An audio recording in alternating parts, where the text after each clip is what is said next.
Hai guys, balik lagi di Kamek Cerita.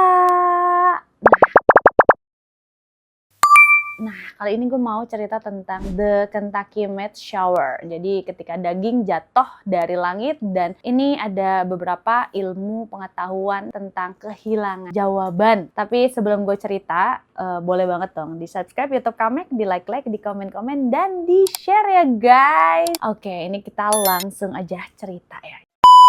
Di sore itu, langit Kentucky tuh cerah. Nggak ada awan gelap, nggak ada badai, nggak ada tanda-tanda cuaca ekstrim. Nah, ini tuh kejadiannya di tanggal 3 Maret 1876. Di sebuah ladang kecil dekat desa Olympia Springs, ada seorang wanita bernama Mrs. Allen Crouch sedang berjalan di halaman rumahnya. Terus tiba-tiba ada sesuatu yang jatuh di depan kakinya. Dimana itu bukan hujan, bukan batu, bukan es, dan itu adalah daging. Gila nggak loh? Kita aja udah ada fenomena hujan es aja udah heboh, ini tiba-tiba daging. Dan daging itu tuh potongannya tuh kecil-kecil, merah pucat dan basah. Terus beberapa detik kemudian guys, potongan lain jatuh. Lalu lebih banyak lagi dalam hitungan menit. Tiba-tiba langit menurunkan hujan daging. Kebayang nggak lo? Hujan daging. Gue nggak tahu kalau itu kejadian di sini nih ya. Ini antara senang atau apa, dan itu daging apa ya guys? Penasaran? Nah, ini tuh hujan yang memang harusnya nggak ada, dan daging itu tuh jatuh secara perlahan-lahan seperti serpihan salju yang besar. Jadi udah bukan 1-2 potong, udah bukan puluhan juga ya, ini mungkin ratusan, dan ukurannya benar-benar bervariasi, sekecil koin, terus juga dia tuh sebesar telapak tangan. Nah di sini ya Mrs. Crouch berteriak dong langsung, memanggil para tetangga, dan di situ tetangga-tetangga pada keluar rumah. Lalu mereka semuanya melihat ke atas, dan nggak ada burung, nggak ada awan aneh, nggak ada pesawat. Karena tahun itu bahkan belum ada pesawat guys, jadi hanya langit biru aja, dan daging itu benar-benar jatuh. Nah di sini reaksi warga, ya beberapa pada ketakutan dong pastinya ya. Tapi ada juga yang bingung, dan beberapa tuh malah justru penasaran. Mereka tuh ngumpulin nih potongan-potongan itu dari tanah, pagar, atap rumah, dan di sini dagingnya tuh nggak busuk, terus juga tidak berbau menyengat.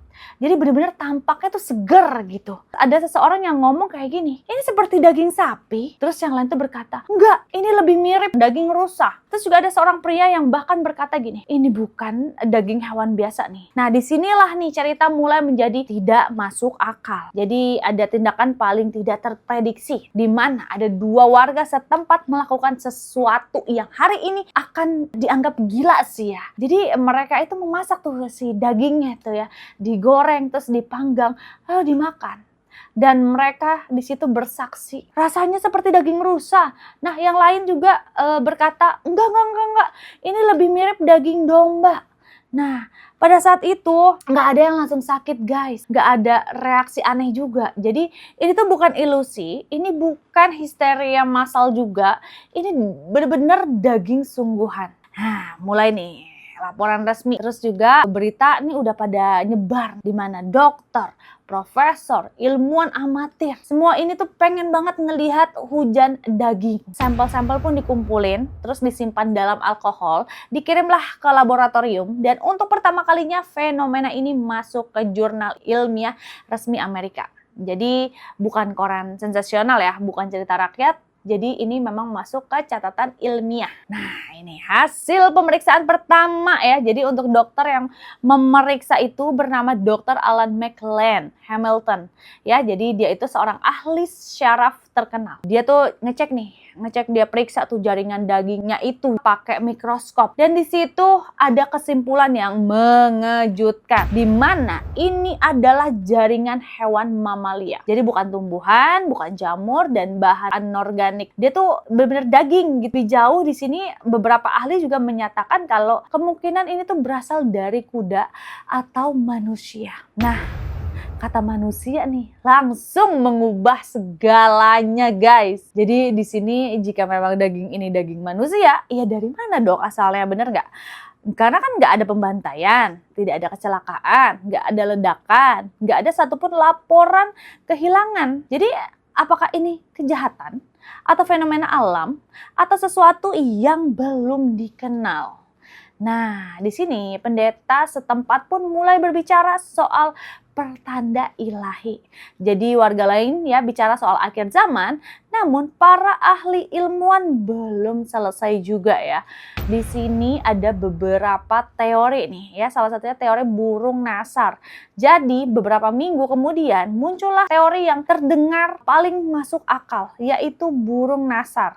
Nah, burung itu dikenal dia tuh makan bangkai, terbangnya tinggi banget, dan jika dia terancam, dia tuh bakalan memuntahkan isi perutnya untuk meringankan tubuh. Jadi di sini ada teorinya ya sekelompok besar burung nasar memakan bangkai hewan di tempat lain. Nah, terus dia ya udah terbang aja tuh di atas Olympia Springs. Lalu ya dia memuntahkan dagingnya secara bersamaan. Tapi di sini masalahnya nggak ada saksi yang melihat burung itu. Nggak ada juga laporan kawanan besar. Dan benar-benar areanya itu hujan daging. Dan area hujan daging itu memang terlalu luas lah kalau misalnya untuk muntahan yang benar-benar terfokus. Terus ya, muntahan burung nasar ini nih biasanya memang setengah tercerna. Ini tuh enggak. Jadi ini tuh benar-benar daging yang jatuh tuh masih utuh dan enggak ada tercampur asam lambung.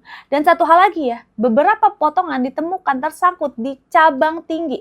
Seolah-olah memang jatuh dari ketinggian besar, bukan dijatuhkan sambil terbang rendah. Nah, kan di sini dunia ilmu tuh terbelah nih guys. Sebagian ilmuwan berkata fenomena langka ini tuh fenomena langka tapi alami. Sebagian lain pun berkata ya kita tidak tahu. Dan sebagian kecil berkata kita tidak seharusnya tahu. Karena jika daging bisa jatuh dari langit, apalagi yang bisa jatuh? Bener gak? Dan di sini ya Kentucky Meat Shower udah bukan legenda lagi. Ia tuh benar-benar tercatat, diteliti, didokumentasikan, namun tidak pernah dijelaskan secara final nih. Dan ini baru permulaan guys. Kenapa? Karena analisis lanjutan menghasilkan konflik dan laporan berbeda banyak banget nih, saling bertentangan. Dan ada satu detail kecilnya yang hampir selalu dilewatkan, di mana detail yang membuat kasus ini tidak pernah benar-benar ditutup. Nah, mulai nih. Ilmuwan-ilmuwan udah mulai tidak pada sepakat gitu ya. Jadi setelah laporan awal dipublikasikan, komunitas ilmiah Amerika tiba-tiba terbelah. Sebagian ilmuwan pun percaya ini fenomena biologis langka dan sebagian lain menolak keras. Tidak ada mekanisme alam yang bisa menjelaskan daging utuh jatuh dari langit. Di sini ada Profesor J. Lawrence Smith, ya ahli kimia dari Universitas Louisville, melakukan analisis lanjutan. Ia menyatakan bahwa sampel yang diperiksanya bukan daging otot, melainkan jaringan paru dan jaringan ikat. Jadi di sini kesimpulannya menimbulkan masalah baru. Jika ini jaringan paru, ini tuh paru siapa? Makhluk apa? Karena di sini nggak ada hewan yang punya jaringan seperti itu dan dalam jumlah yang cukup dan bisa terdistribusi di udara. Nah di sini Smith mengakui satu hal jujur. Dia bilang kayak gini, saya nggak bisa menjelaskan bagaimana jaringan ini bisa berada di udara. Lalu juga udah banyak banget konflik guys, antara laporan-laporan itu banyak konfliknya ya. Apalagi ini masalah utama Kentucky Meat Shower ini adalah inkonsistensi hasil. Nah, beberapa sampel menyebut ini daging sapi, daging kuda, jaringan paru, jaringan tulang rawan. Nggak ada yang kesimpulannya tuh tunggal gitu sendiri gitu ya. Ini tuh memicu tuduhan, sampel tercemar, kesalahan penyimpanan atau interpretasi bias. Namun satu fakta ya yang nggak bisa terbantahkan. Di sini semua sampel adalah jaringan hewan mamalia.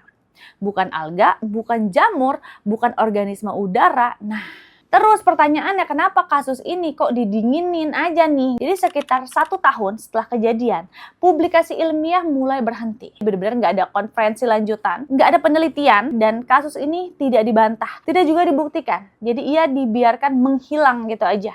Dan beberapa sejarawan sains ya percaya, karena fenomena ini tuh tidak bisa direplikasi. Jadi ilmu pengetahuan sangat bergantung pada pengulangan guys. Nah jika tidak bisa diulang ya, ia nggak bisa dijadikan teori Kentucky Meat Shower. Di sini pun juga Kentucky Meat Shower juga terjadinya sekali doang dan nggak pernah terjadi lagi gitu loh. Terus juga ada yang bilang ini tuh teori atmosfer yang gagal. Jadi beberapa dekade kemudian ya muncullah teori baru nih, yaitu fenomena puting beliung mikro. Jadi teori ini tuh menyatakan angin vertikal kuat menghisap material dari tanah lalu menjatuhkan di lokasi lain. Masalahnya lagi, nggak ada badai, nggak ada angin ekstrim, nggak ada laporan cuaca abnormal hari itu.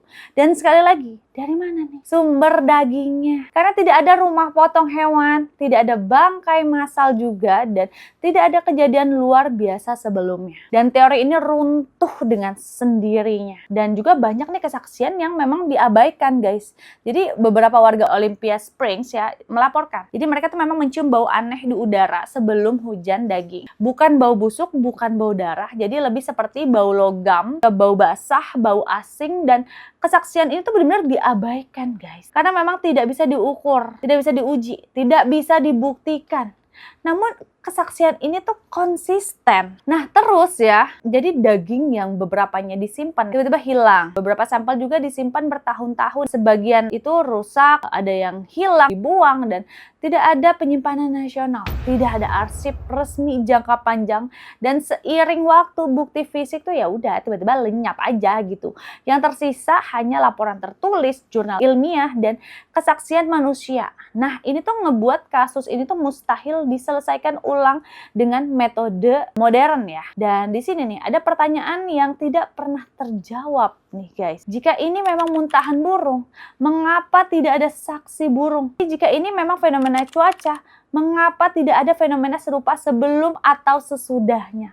Dan jika ini hoax ya, mengapa ilmuwan terlibat dan mengakui jaringan biologis? Dan jika ini nyata, mengapa tidak ada penjelasan final? Nah, kasus ini tuh sering disebut sebagai contoh batas ilmu pengetahuan. Bukan karena sains gagal, tapi karena data tidak cukup. Beberapa fenomena mungkin nyata, tercatat, terjadi, namun tidak dapat dipahami sepenuhnya. Dan di sini Kentucky Meteor Shower menjadi simbol bahwa alam masih menyimpan kejadian yang tidak sesuai dengan modal manusia. Dan kesimpulannya ya, pada sore cerah tahun 1876, di mana langit Kentucky menjatuhkan daging, bukan metafora, bukan mitos, bukan cerita rakyat, daging sungguhan ini guys. Karena disaksikan, diteliti, dicatat, namun tidak pernah dijelaskan secara final. Dan mungkin seperti banyak misteri alam lainnya, kasus ini tidak dimaksudkan untuk dijawab, hanya untuk diingat bahwa dunia tidak selalu berjalan sesuai logika kita dan bahwa kadang langit tidak menurunkan hujan air, melainkan sesuatu yang tidak seharusnya jatuh sama sekali. Gitu guys untuk ceritanya. Seru banget ceritanya dan ini gokil banget sih. Lo kebayang gak sih hujan es aja udah heboh, ini hujan daging cuy. Gila sih. Oke deh kalau gitu, sekian Kamek Cerita episode kali ini. Sampai ketemu di next episode ya guys. Bye guys. Rekomendasi Kamek nggak pernah salah.